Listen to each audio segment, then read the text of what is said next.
Boa tarde a todos. Nesse momento, damos início ao painel da Petrobras, Mercado de Carbono e Reflorestamento no Brasil, Caminho para 2030. Este painel visa explorar as oportunidades e desafios relacionados a projetos de preservação e restauração no Brasil, destacando seu potencial no contexto do Plano Clima e das NDCs brasileiras. Discutiremos como diferentes ações, como a recuperação de pastagens degradadas e a restauração ecológica, podem atender às necessidades das comunidades locais, considerando os impactos do desmatamento legal e ilegal. Estão no palco aqui conosco o diretor do Departamento do Desmatamento e Queimadas do Ministério do Meio Ambiente e Mudança do Clima, Raoni Rajão, o superintendente de Meio Ambiente do BNDES, Nabil Kadri, o gerente de uso da terra, sistemas alimentares, restauração e bioeconomia do Instituto Clima e Sociedade, Frederico Machado, e a gerente de relações institucionais com a América do Norte e Europa da Petrobras, Glenda Lustosa, que será moderadora deste painel. Glenda, a palavra é sua. Obrigada, Euler. Bom dia a todos. Queria primeiro agradecer a nossos panelistas, Raoni, Frederico e Nabil, por terem aceitado o convite da Petrobras. É um prazer tê-los aqui conosco para discutir um dos temas mais urgentes e fundamentais para o nosso futuro, que é a relação entre as florestas, as mudanças climáticas e o papel vital do Brasil nesse contexto global. O posicionamento brasileiro é muito relevante para o mundo, considerando o nosso perfil peculiar de emissões e nosso potencial para gerar créditos de carbono de base natural. Aliás, falando nisso, não posso deixar de mencionar o PL do carbono, que ontem ia ser votado no Senado, teve a sessão suspensa e vai ser retomado hoje às 14 horas do Brasil. Então, vamos torcer para ter mais esse avanço no nosso país na agenda climática. Voltando para as florestas, que é o nosso tema de hoje, especialmente as tropicais, que são fundamentais para o nosso planeta. Elas não apenas absorvem uma quantidade significativa de carbono da atmosfera, ajudando a mitigar os efeitos das mudanças climáticas, mas também abrigam uma biodiversidade incrível e essencial para o equilíbrio ecológico. Em um momento em que enfrentamos temperaturas globais crescentes, eventos climáticos extremos cada vez mais frequentes e uma crise de biodiversidade sem precedentes, é impossível subestimar a importância das florestas na construção de um futuro mais resiliente e sustentável. São nossas florestas que ajudam a equilibrar o ciclo do carbono e manter os padrões de precipitação e assegurar a água e os recursos naturais para milhões de pessoas, tanto aqui no Brasil, como em outras partes do mundo. No entanto, enfrentamos desafios imensos, como o desmatamento crescente e a degradação dos ecossistemas. O Brasil, com a sua vasta Amazônia, que vai ser o palco da COP30 em Belém no ano que vem, e outros biomas essenciais, como o Cerrado, a Mata Atlântica e o Pantanal, é o país com a maior cobertura de florestas tropicais e subtropicais do mundo, ao mesmo tempo que a mudança do uso da terra representa 1/3 das nossas emissões de gases de efeito estufa. Nesse painel, discutiremos como o Brasil pode avançar na proteção e recuperação das nossas florestas e como podemos fortalecer políticas públicas e iniciativas privadas para garantir que nossas florestas continuem a desempenhar seu papel essencial na luta contra o aquecimento global. Hoje, teremos a oportunidade de ouvir nossos especialistas e compartilhar experiências e construir pontes entre diversos setores da sociedade para promover soluções que possam transformar a maneira como lidamos com as nossas florestas e com o futuro do planeta. Eu vou começar com uma provocação para os três. Vou começar por você, Raoni, por favor. Gostaria de ouvir como é que vocês enxergam o tema floresta, tanto na perspectiva de preservação como de restauração, no compromisso climático brasileiro perante o Acordo de Paris, como que as florestas conversam com o NDC, considerando o recente anúncio, que o Brasil fez, como que elas podem contribuir e como é que vocês veem essa dinâmica, o desafio que o Brasil tem de reduzir o desmatamento, mas também uma oportunidade de desenvolver uma indústria de bioeconomia de restauração. Raoni, você primeiro, por favor. Bem, boa tarde a todos. É um prazer estar aqui com vocês. Obrigado, né, pelo convite.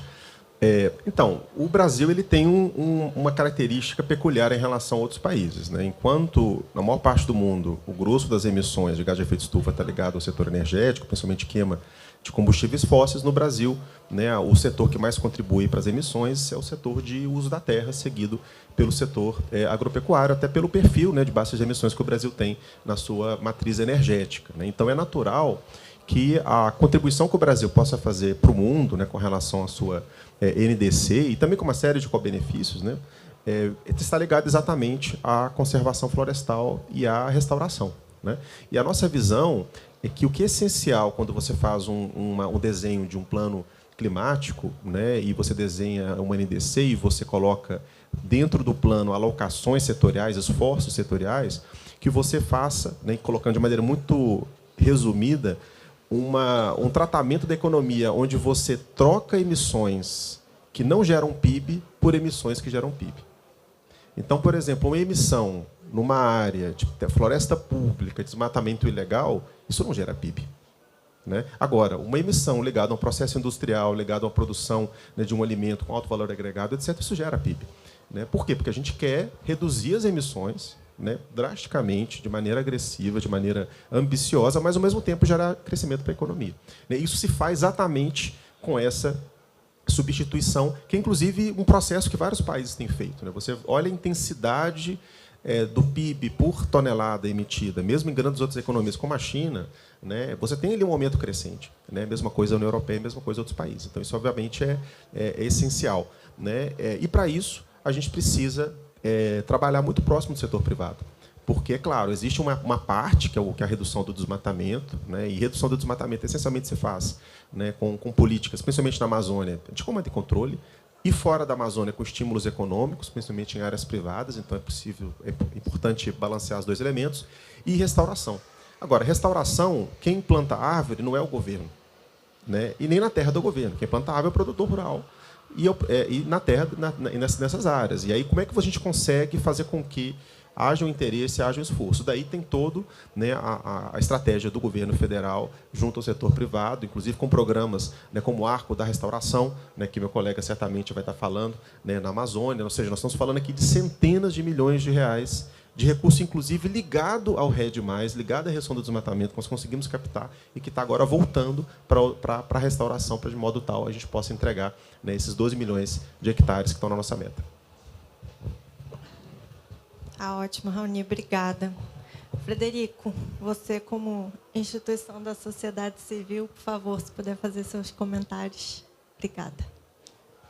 Então, os desafios da restauração, Glenda, eles são inúmeros, né? O Raoni colocou um pouco aqui de algumas das perspectivas, mas eles vão desde questões muito essenciais regulatórias, que ainda precisam de ser adequadamente endereçadas, até questões de falhas de mercado, questões de padronização de análise de risco pelo setor financeiro, melhor linguagem na comunicação entre o implementador. A gente vê um boom agora no Brasil de empresas de restauração florestal surgindo. O ICS, inclusive, tem investido também nesse processo, né, organizando os grupos que trabalham com as médias e pequenas, né, em um formato de associação que começa agora a ter realmente uma voz mais de setor, e também startups, né? Então, o ICS agora, novas empresas de restauração para fazer frente a essa demanda crescente dessa nova indústria no Brasil.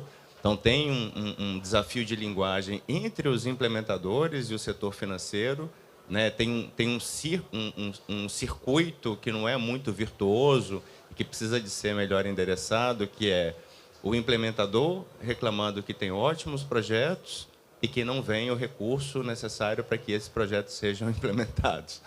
Quem trabalha com restauração no Brasil já deve ter escutado isso muitas vezes, né? E a gente vai conversar com o setor financeiro, os bancos, os asset managers, né, os investidores de uma forma geral, e eles falam: nossa, a gente tem aqui uma demanda enorme, a gente tem volumes de recursos que a gente nunca teve para investir nesse tipo de negócio e não chega projeto para a gente. Então, com base, né, nessa situação, a gente, junto com o BNDES, com o BB Asset, com o Banco do Brasil também, com o Instituto Itaúsa, com o GFANS, Bloomberg e o ZAID, nós somos, esse grupo de instituições que mencionei, nós somos os fundadores de uma nova plataforma que foi concebida justamente para trabalhar com esses elementos que eu citei, que se chama Nature Investment Lab, né? Então, o Ministério do Meio Ambiente vem acompanhando também, a Petrobras é um membro também dessa estrutura, Ministério da Fazenda, CVM, Banco Central, as empresas principais que trabalham com restauração, mas não só com restauração, porque esse tipo de falha de mercado, de necessidade de aprimoramento que eu mencionei, não dizem respeito somente à restauração, dizem respeito também a outro novo setor, a outra nova indústria que está surgindo no Brasil, que você mencionou anteriormente, que é a indústria da bioeconomia. E não diz respeito só à restauração e bioeconomia, diz respeito também à agricultura ou agropecuária regenerativa. Novo conceito, ninguém sabe direito como materializar isso, né, em atividades que estão sendo realizadas em campo ou que estão agora em projeto. E quando a gente fala de coisas novas, coisas que geram certa incerteza em termos de resultado, a gente tem uma análise de risco diferente do ponto de vista do setor financeiro, a gente tem gaps regulatórios que precisam de ser resolvidos e a gente tem, muitas vezes, um anseio de toda a sociedade que esse tipo de negócio venha a se estruturar, venha a ganhar corpo, mas que não há as condições adequadas para que o recurso necessário para que essa indústria floresça, ele venha a acontecer. Então, o Nature Investment Lab, ele é uma estrutura liderada pelo setor privado, ele foi criado em comunicação, especialmente com o Ministério da Fazenda, ele está conectado com uma inovação maravilhosa também do governo brasileiro. Hoje, às 15h, inclusive, vai ter um evento, gostaria de convidá-los lá no nosso pavilhão, que é o Regional Climate Foundation's Pavilion, na Blue Zone, que vai ser exatamente sobre Country Platforms. Então, o Ministério da Fazenda vai apresentar, foi lançado há 3 semanas atrás em Washington, né? Ele vai apresentar, tem matérias cobrindo isso, muito interessante, muito inovador. E dentro da estrutura do Brazil's Investment Platform, que é o BIP, né, que é o acrônimo aí que foi adotado para a Country Platform do Brasil, o BIP está incluído, assim como o EcoInvest está incluído, assim como várias outras, né, novas frentes estão incluídas. Então, talvez para esse momento inicial de fala, trazer um pouco desses pontos aqui para o nosso debate. Obrigado, Leandro. Eu que agradeço, Frederico. Bem, trazendo o gancho do financiamento, vou passar para o Nabil. Nabil, infelizmente, vai ter que sair um pouquinho antes do término do nosso painel. Então, Nabil, vou te pedir, se quiser complementar a fala dos nossos colegas, mas vou adiantar uma pergunta. O BNDES, né, como Banco Nacional de Desenvolvimento Econômico e Social do Brasil, tem um papel central de impulsionar setores essenciais na nossa economia e sempre fez isso muito bem. Dentro do contexto da transição energética, o PROINFA é um exemplo emblemático de como, lá atrás, quando as energias eólica e solar não eram economicamente competitivas, o BNDES apoiou sua inserção na matriz energética brasileira. E agora temos o tema das florestas. O BNDES tem anunciado diversas iniciativas para apoio a investimentos em restauração, transformando o arco do desmatamento nesse cinturão de proteção da Amazônia. Como o BNDES vem trabalhando essa agenda? Glenda, primeiro, boa tarde para você, para os painelistas que estão aqui dividindo a mesa comigo hoje.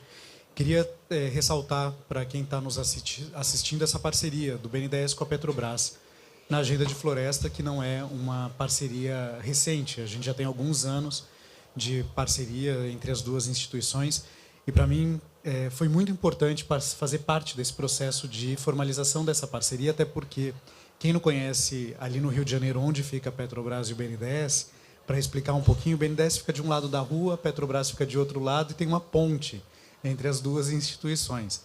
E eu há muitos anos falava, não, a gente precisa transformar essa ponte numa ponte verde, essa ponte tem que ser uma ponte verde, e a gente conseguiu formalizar uma parceria muito sólida entre as duas instituições, que são duas instituições muito importantes para o desenvolvimento nacional, dentro de uma agenda que é sumamente estratégica hoje, que é a agenda das florestas nativas.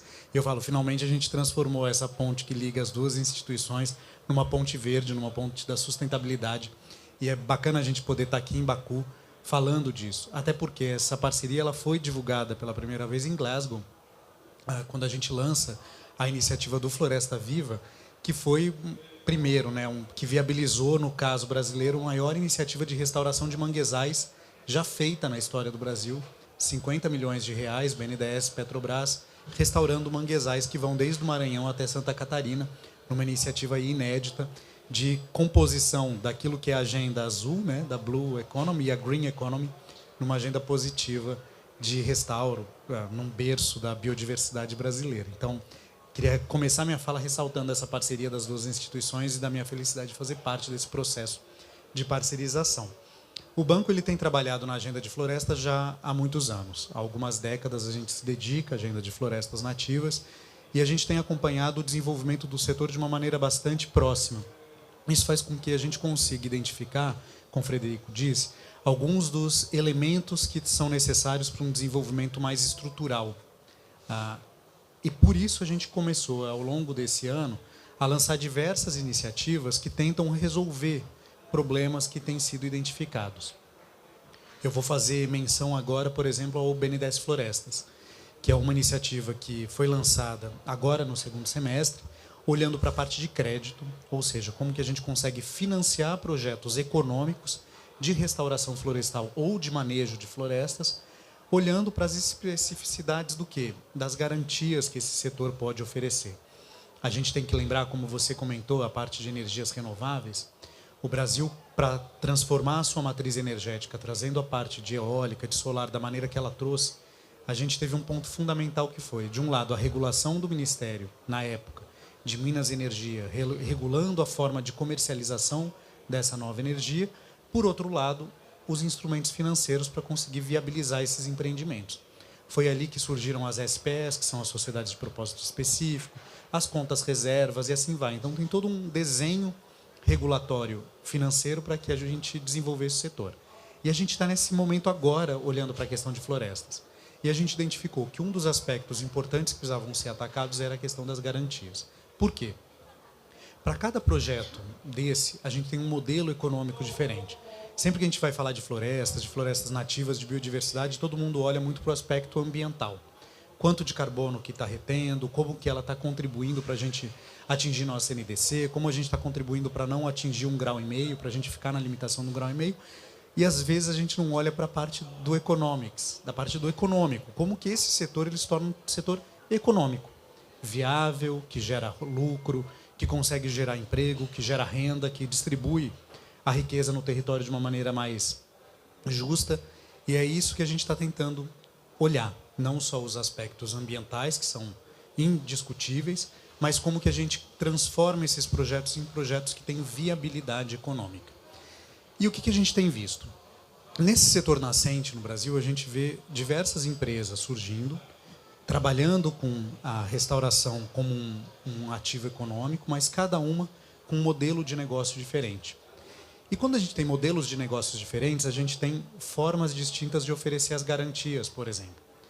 Umas delas são detentoras da terra, outras elas arrendam, outras têm contratos de longo prazo de venda de carbono para empresas nacionais, outras com contratos de carbono com empresas internacionais. Então, como que a gente olha para esse segmento e olha para esses contratos de forma a eles garantirem empréstimos de médio e longo prazo? Então, numa parceria com o Ministério do Meio Ambiente, e aí quero até ressaltar aqui a parceria muito grande que a gente tem com o Raoni e a equipe toda dele, da ministra Marina, a gente, usando recursos do Fundo Nacional de Mudanças do Clima, que é o fundo brasileiro, que inclusive tem recursos que vêm dos royalties da exploração do petróleo, e é isso que acaba fazendo o financiamento da transformação ecológica que a gente tem financiado, usar esse recurso a uma taxa de 1% ao ano, então a taxa de juros é baixa, ela é uma taxa negativa quando a gente vai olhar em comparação com a taxa estabelecida pelo Banco Central como básica, mas não bastava ter a taxa baixa, a gente precisava avançar então nesses modelos de garantias. Então, o Profloresta, o BNDES Florestas Crédito, ele usa recursos do Fundo Nacional de Mudança do Clima, por um lado, customiza as garantias por outro e estimula que a gente tenha contratos padronizados de compra e venda de carbono futuro, para que ele possa ser usado como instrumento de lastro para esses empréstimos. Então, Glenda, assim, a gente está num momento bastante desafiador. Eu falei bastante aqui, mas é para resumir, dizendo que o Brasil tem um potencial enorme a ser desenvolvido.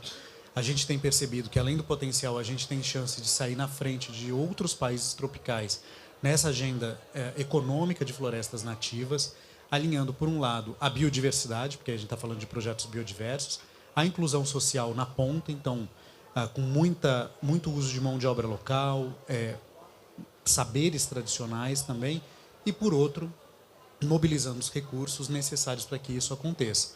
Fundo Nacional de Mudança do Clima, os Green Bonds que têm sido lançados, no caso brasileiro, os Sustainable Bonds que foram lançados pela Fazenda e internalizados no Fundo Nacional de Mudança do Clima, mas, como o Frederico disse, a gente tem aí desafios enormes de desenvolvimento da cadeia, os micro e pequenos, os viveiros, as redes de sementes, as tecnologias para melhoria genética. Então, assim, a gente tem uma agenda e tanto pela frente, e o banco está à disposição, não só à disposição, mas mobilizando todos os instrumentos para poder fortalecer o segmento.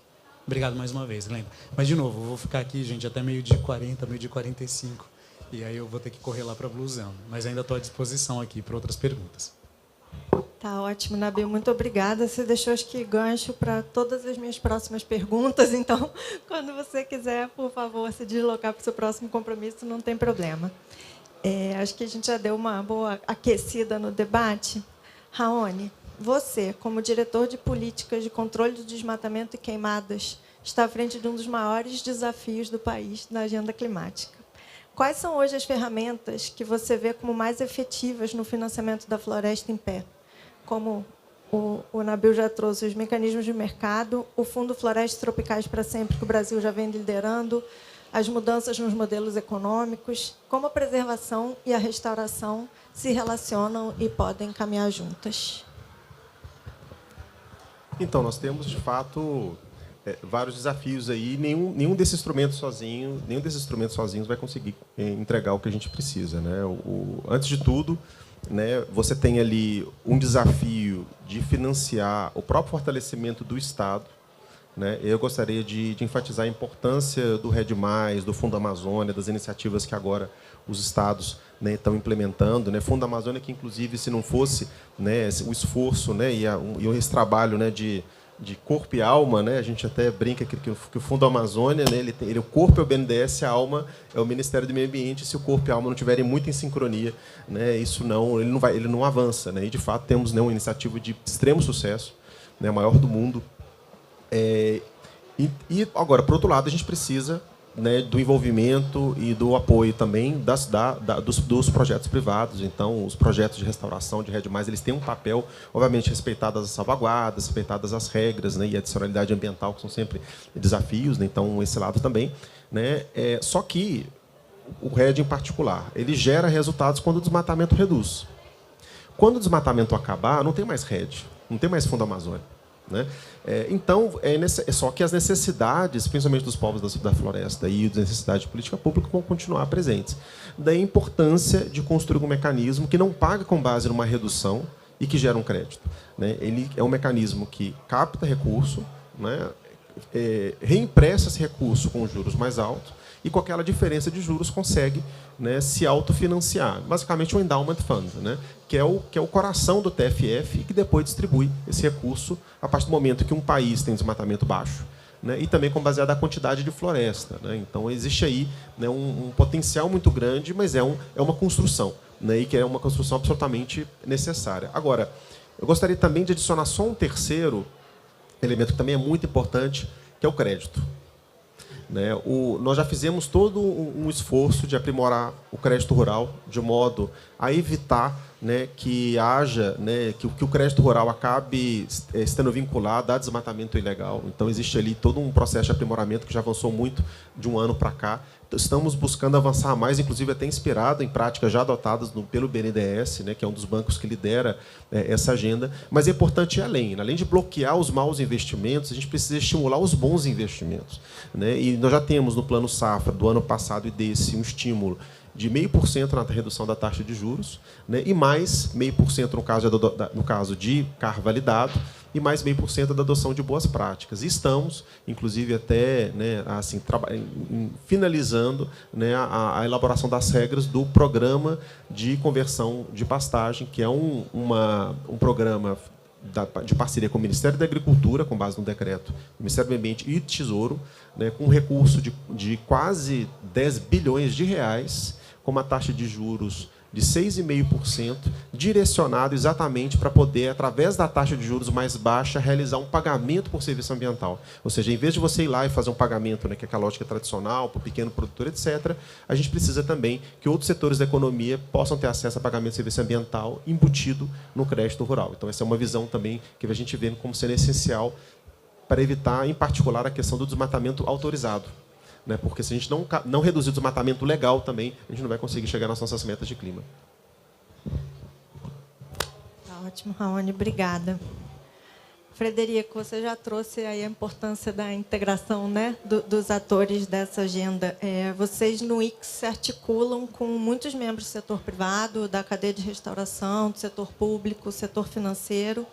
Quais os maiores gargalos e desafios que a gente tem hoje para escalar a restauração ecológica no Brasil? Como o próprio Nabil já trouxe, a questão da cadeia de sementes, mudas, tecnologia. O que você enxerga e como é que o ICS tem trabalhado para ajudar a destravar esses nós? Eu coloquei um pouco de uma lista, talvez não exaustiva, na primeira parte da minha contribuição aqui para o painel. Essa lista ela é imensa, né? O Nabil depois complementou, né, também com a parte de pesquisa.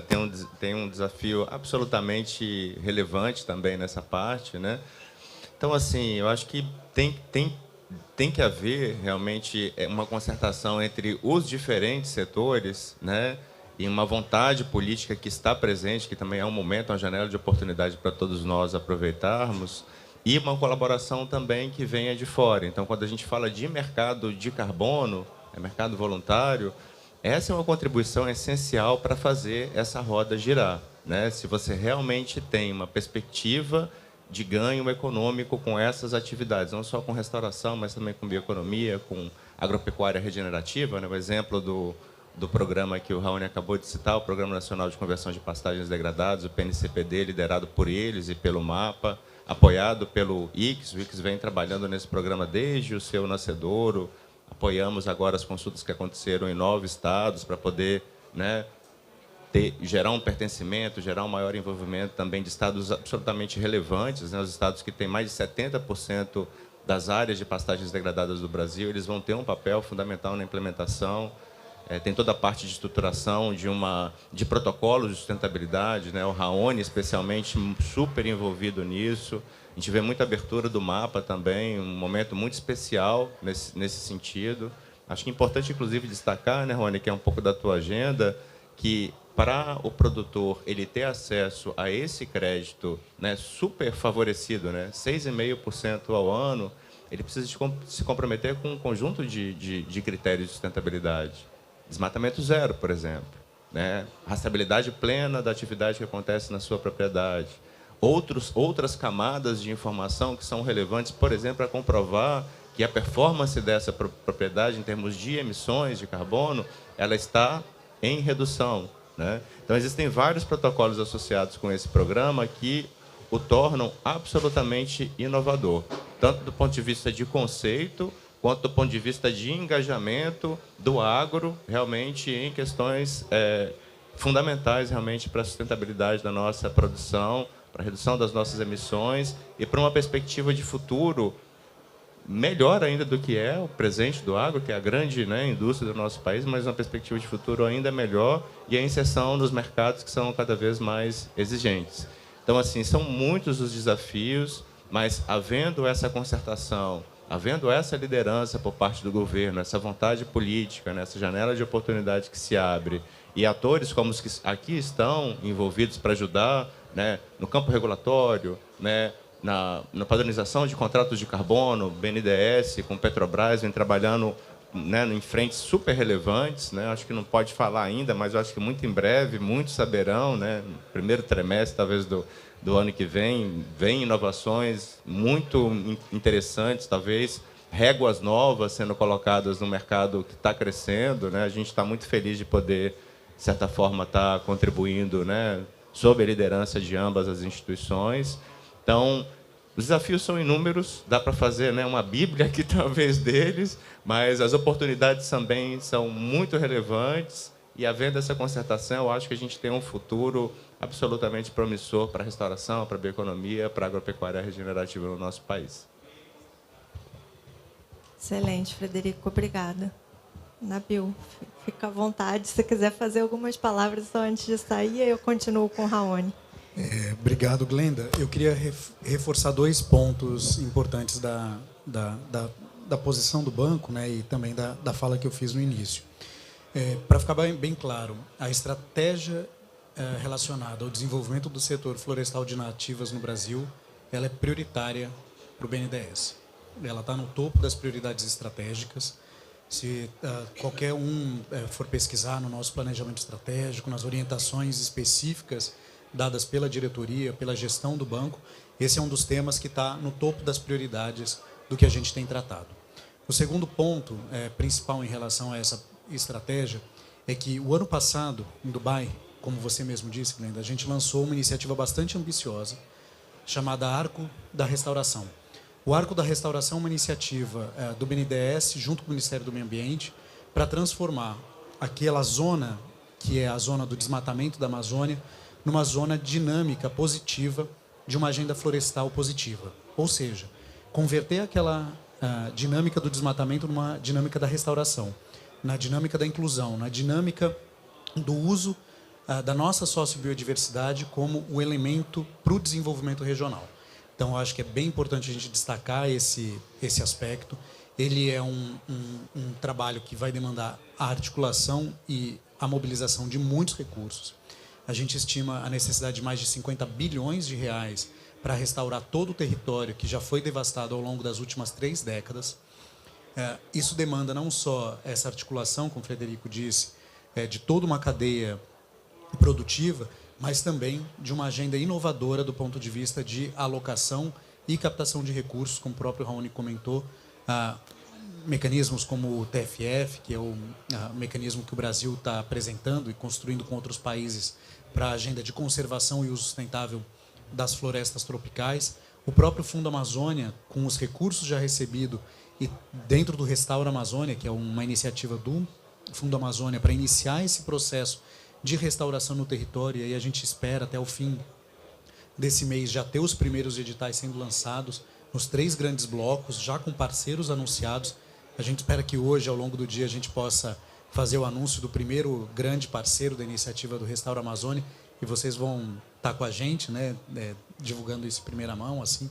Então, acho que a gente tem uma agenda de futuro bastante clara, objetiva, que é colocar no centro das agendas de desenvolvimento as florestas tropicais e os conhecimentos e saberes tradicionais que a gente tem sobre o assunto.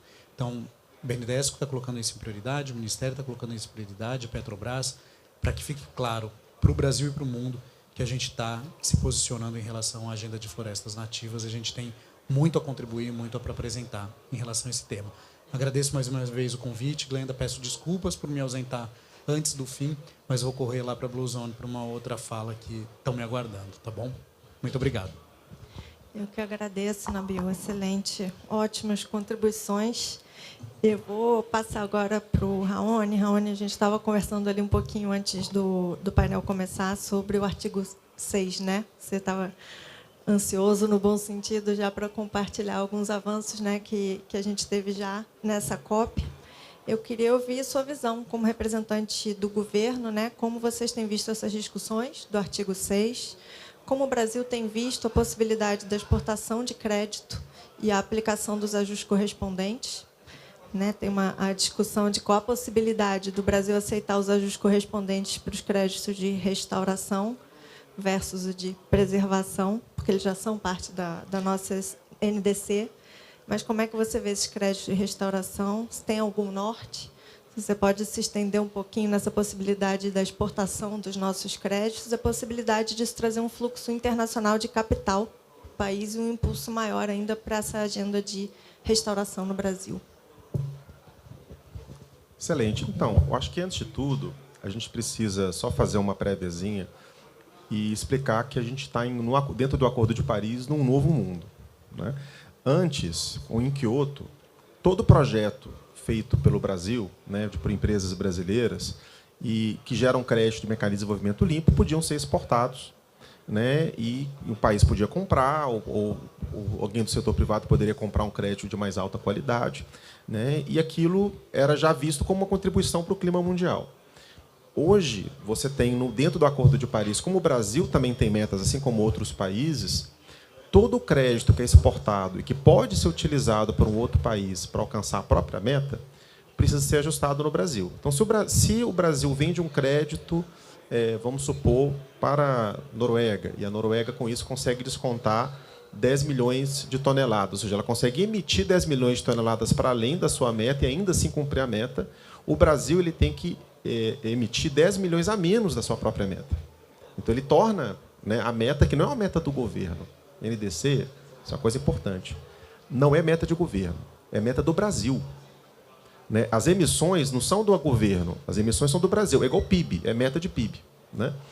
Então, ainda mais pela lógica que nós avançamos, que é a lógica também dos países mais desenvolvidos, que é uma lógica mais robusta, tudo o que acontece no território nacional é dentro da NDC. Então, não tem fora da NDC, dentro, fora, é simplesmente a medição dos esforços adicionais. E aí o Acordo de Paris estabelece dois mecanismos, duas abordagens cooperativas. Uma chamada 6.2, que ela é mais aberta, onde um país faz um acordo com o outro, estabelece as regras de comércio das emissões, então é mais aberto. E todo o comércio já é um istmo, já é uma transferência internacional que tem que ser ajustada. E o 6.4, que é basicamente a continuidade do mecanismo de desenvolvimento limpo, porque ele pode também ser feito em escala de projeto, e ele gera inicialmente um crédito do mecanismo de Paris, né, o MCU, e esse crédito pode ser autorizado pelo país para poder ser vendido como istmo, para uma transferência internacional, se o país tiver sobra de resultado. Né? E o 6.4 é importante porque ele, além de ser um mecanismo que permite o setor privado, caso autorizado, venda um crédito com valor agregado por ser um crédito istmo, ele também permite a geração de um crédito já com uma alta qualidade, com uma verificação no âmbito da Convenção Quadro, aceito por uma série de iniciativas internacionais. Então, existe ali já um valor agregado de ser uma metodologia da Convenção Quadro. Né? E aí você tem toda uma discussão dessas regras. Né? E já desde Glasgow existe um esforço de desenhar essas regras. Em Dubai, essas regras foram debatidas até no âmbito da própria COP, né? E aí chegou-se num documento com 60 páginas e a negociação travou, não avançou. E desde então, o que aconteceu? O debate ele foi para nível técnico, ou seja, ele foi internalizado no âmbito do órgão supervisor, né, do 6.4, ou seja, o órgão que verifica quais metodologias são válidas ou não. Então, foi feita um standard, né, ou seja, um padrão de padrões, uma meta-metodologia, né, que estabelece quais são os princípios que outras metodologias têm que seguir. Em particular, com relação a metodologias de remoções, né, que podem ser remoções industriais, CCS, geológicas, né, então você gera CO2 e injeta, né, geologicamente, ou até uma máquina que transforma CO2 na atmosfera em algum tipo de material, tem algumas abordagens tecnológicas ou abordagens baseadas na natureza, que é a restauração. E aí a decisão já tomada no âmbito do órgão supervisor e reconhecida pela COP, então já tem uma decisão nesse sentido, é o seguinte, porque tem um problema chamado problema do vazamento, né, e que é particularmente importante nas soluções baseadas na natureza. Imaginem, o Brasil vai lá e restaura 12 milhões de hectares. Para onde é que vão essas 12 milhões de cabeças de gado? Se elas forem para a fronteira desmatar, como é que ficam essas emissões? né? Então, os projetos eles têm que demonstrar, olha, eu estou me esforçando, estou fazendo essa atividade aqui, mas eu estou tomando cuidado para que aquela atividade não tenha efeitos negativos em outro lugar, né? E aí, a forma que foi decidido que isso daqui tem que ser feito é alinhando o projeto com a Estratégia Nacional de Rede Mais. Por quê? Porque a lógica por trás da convenção é o seguinte: em um país com desmatamento fora de controle, como é que esse país consegue falar que ele está, de fato, reduzindo as emissões do setor florestal, né? É claro que aí até a posição brasileira nas negociações foi, olha, se o desmatamento estiver reduzindo em nível nacional, já fica comprovado que não tem vazamento. Se ele não estiver reduzindo, às vezes porque está aumentando na Amazônia, e você tem uma atividade de restauração na Mata Atlântica, aí a nossa proposta é que o ônus seja do empreendedor. Ele que tem que dizer que naquela área dele específica, no entorno, que ele não tem nada a ver com o aumento do desmatamento na Amazônia. Mas, pelo menos, a gente consegue já ter um processo, que, inclusive, até está sendo discutido agora no PL de carbono, onde você garante uma integridade do sistema, evita dupla contagem, garante uma alta integridade do mercado de carbono, e que é algo que só consegue ser de fato implementado quando você tem o alinhamento dessas diferentes iniciativas, né? Então, que é o padrão, inclusive a Berra tem discutido isso, vários padrões privados, né? E o Brasil está na frente, inclusive no âmbito do PL, já na mesma linha do que foi decidido aqui na Convenção Quadro. Muito bom, boas notícias, né, Raoni? Frederico, agora mudando da restauração ecológica para outros modelos, qual o papel que você vê para outros tipos de restauração? A gente já falou um pouquinho deles, mas a restauração produtiva, recuperação de pastagens degradadas, regeneração natural, assistida ou não, e os sistemas agroflorestais, que consideram a necessidade de subsistência da população que vive na área. E tem vários modelos, como a silvicultura de espécies nativas, o sistema agroflorestal, o sistema de integração lavoura-pecuária-floresta, e por aí vai, como você falou, a agenda é vasta. Se puder falar um pouquinho para a gente. Claro. Quanto tempo que eu tenho só para checar contigo, porque a gente está chegando mais para o final do painel? 5 minutos. Pô, bastante tempo para tão poucos assuntos, né, Glenda? Então, talvez pegando um fio entre o que a gente estava tratando até agora, que eu acho que estava um pouco mais enfatizado na restauração ecológica e em mercado de carbono. A gente teve agora o Raoni aqui, acabamos de ver uma performance do Raoni praticamente trocando o chapéu, né? Voltando o chapéu de academia e tirando o chapéu de governo. Então, tivemos uma aula aqui realmente muito interessante. Então, assim, esse fio do mercado de carbono, ele conecta essas duas agendas, tá? Ele é absolutamente fundamental. A indústria brasileira tem um papel, as empresas, de uma forma geral, do Brasil têm um papel absolutamente decisivo. A gente vê as big techs, grandes empresas internacionais entrando nesse mercado no Brasil, fazendo diferença, ajudando realmente a estruturar essa nova indústria, muito focado até então realmente na restauração ecológica, que tem um valor também absolutamente enorme, né, para os serviços ambientais que começam a ser recuperados em diversos territórios do nosso país.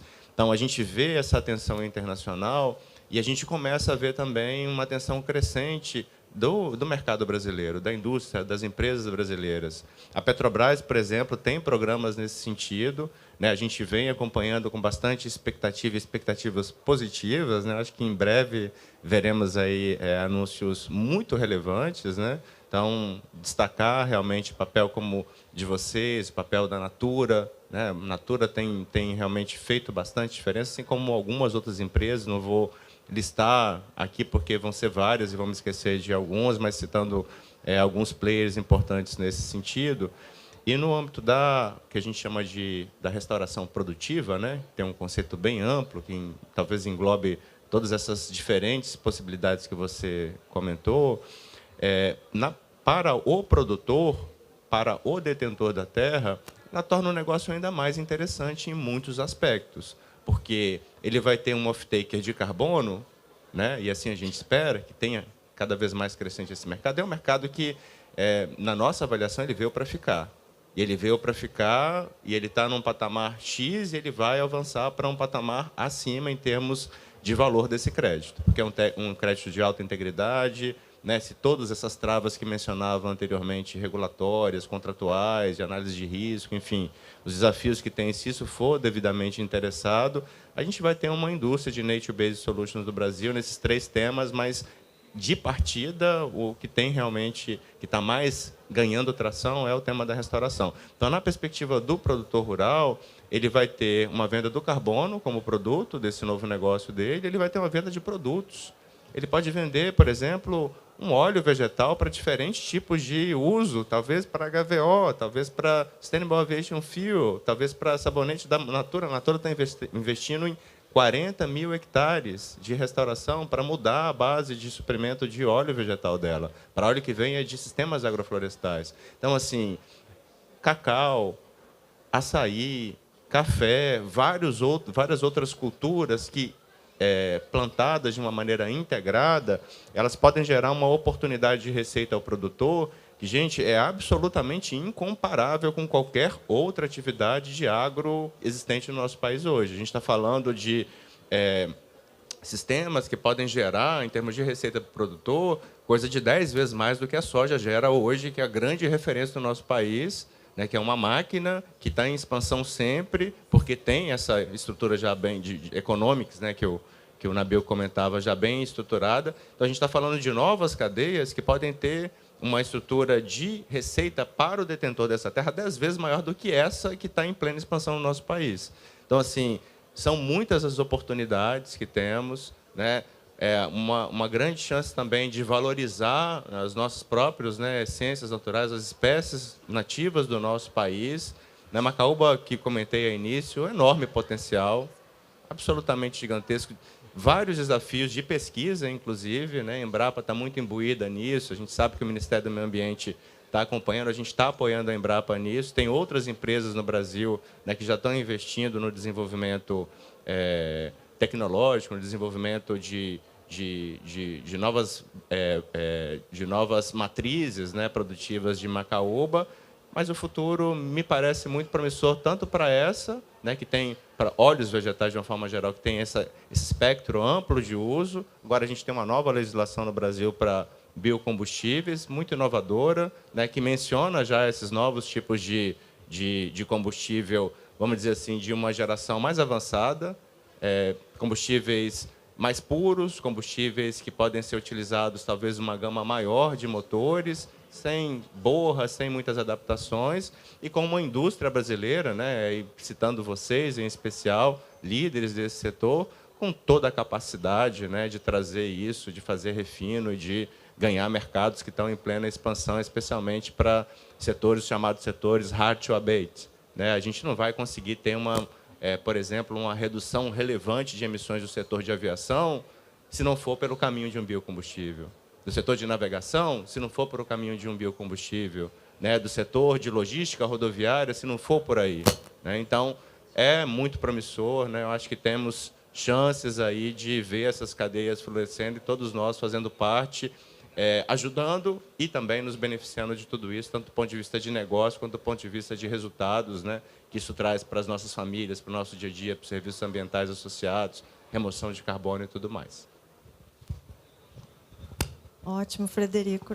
Tinha uma fala aqui de encerramento, mas acho que com essa inspiração toda, todos esses exemplos que o Frederico trouxe para a gente consegue encerrar muito bem o debate. Queria agradecer a participação do Raoni, Frederico e Nabil, que já teve que sair. Eu acho que o Brasil tem uma chave na mão para esse futuro mais sustentável, contando com as nossas florestas e muitas oportunidades aí de negócio para um país tão rico como o nosso. Muito obrigada. Uma boa COP e até COP30 em Belém, né? Obrigada. Obrigado aos painelistas pela participação. Em breve iniciaremos nosso próximo painel. Lembrando a todos que amanhã teremos o Side Event, Diálogo Empresarial para uma Economia de Baixo Carbono, no JW Marriott. O seminário tem como objetivo promover debate e networking entre indústrias brasileiras congêneres e organismos internacionais, com o propósito de impulsionar a transição para uma economia de baixo carbono. O diálogo empresarial é uma oportunidade para explorar novos negócios e investimentos voltados à descarbonização industrial, além de fortalecer as metas de redução de emissões definidas pelo Acordo de Paris. O evento também visa dar destaque à COP30, que será realizada em Belém do Pará em 2025. Para os que não realizaram suas inscrições, ainda há tempo. Muito obrigado.